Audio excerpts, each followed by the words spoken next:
So, first question. Uh-huh. What's one thing that med school didn't prepare you for? Oh gosh, running a business. That's what everyone's saying. Absolutely running a business, yeah. I actually did the Goldman Sachs Business School to help me run a business. Yeah. Really? Yeah, because there's so much you don't know. Yeah. And it's a lot of what we do is making the practice be, successful and efficient and all the things and take the best care of patients also. And it's kind of a lot. Yeah. That's smart to make sure that you prioritize both. Absolutely. Yeah. If plastic surgery was an Olympic sport, what would your event be?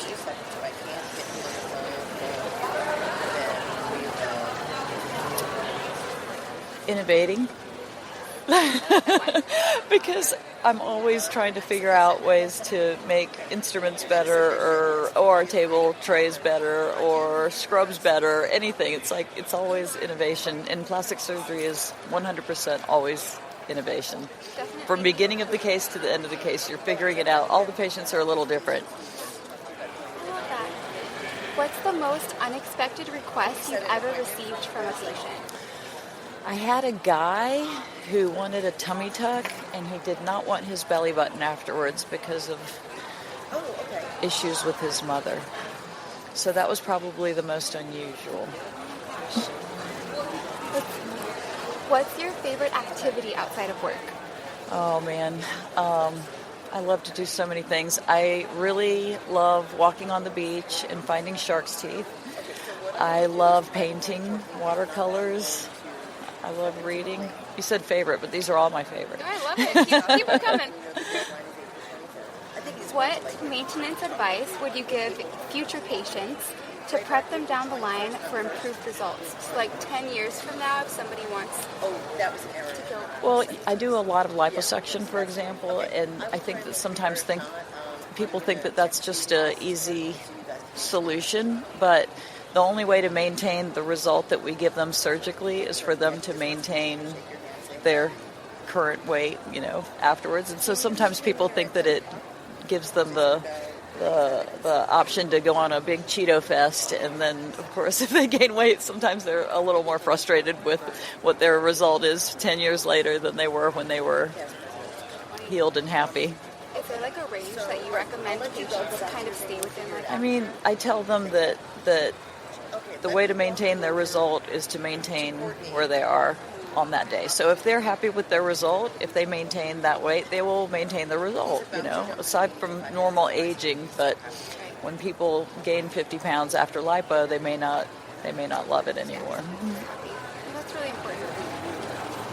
Name your favorite podcast, book, or resource. It doesn't have to be plastic surgery related. I do enjoy Joe Rogan. Same. Yeah.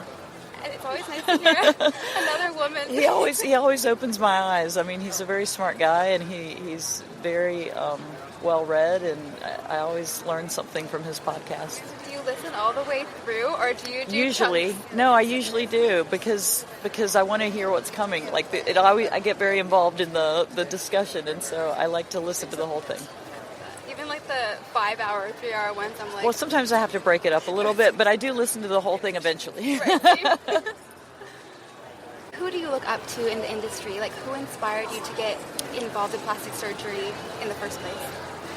That's a good question. We have so many inspirational... I have to say, I don't know that I can pick one person, but we have some amazing women in plastic surgery, and I call them mentors, even if they're my age, because they have really kind of pushed the envelope, and they've done amazing things. And, these people are also moms and have families and responsibilities outside of plastic surgery, but they have been able to somehow do it all, maybe in pieces, but they've done it all. So I really do admire a lot of the women in this society. How early do you set your alarm for in the morning? I'm usually up at 5. So that's my usual alarm time. Slow morning or still fast-paced around 5 a.m.? Much to my husband's dismay, it's a very fast-paced morning. I wake up ready to go. He likes his coffee and his quiet, but he gets up at 5 also. He's also a surgeon, so But yeah, I wake up. I'm a morning person, so. But 8 o'clock at night, I'm pretty much done. I'm sound asleep by 9, so definitely early up and early to bed. Smart. Favorite restaurant near your practice? Ooh, we have some very good restaurants in our area. I'm a huge sushi fan, and we have an amazing sushi place called Sushimon, M-O-N. That's not super near, but I will drive for really good sushi. Same. What's the best piece of advice you've ever received? Well, I think that Pat McGuire says it the best. She's one of my heroes here in plastic surgery. She says you can't have it all, you just can't have it all at the same time. And I think that that's a very important concept, because sometimes we try to be the best mom, the best wife, the best plastic surgeon, the best, entrepreneur, the best everything we can possibly be all at the same day, and you can't do that. You have to sort of pick your priorities, I think. That's smart. Avoids burnout too that way. Oh yeah, 100%. Android or iPhone? iPhone. Solid answer. As I'm holding a Samsung. Yeah. Those do take better photos, though. Right? Yeah. We get one win, right? What's one piece of technology or a gadget you wish existed for surgeons? You should be saying. And innovation in plastic surgery is always ongoing, but something for skin tightening that's reliable and idiot-proof would be amazing. So I think that eventually we're going to have something amazing, but that would be filling a huge gap, I think, right now. Favorite place to travel to? Oh God, I love to travel. I've been all over the world, and I'm the medical director for miraDry company, and they have sent me to places I never thought I'd go, like to India, and but I love Europe. I love Italy. I love to take the family. It's eye-opening. I'm from Peru, so I sort of have a different perspective. I came to the U.S. as a child, but have spent a lot of time in Peru, which is a very, poor country, and it just makes you appreciate so much what we have here in this country and the opportunities that we have. And so I really like to take my kids and let them see how the other part of the world lives sometimes, because it really brings you back to your own country with a different perspective and a different appreciation.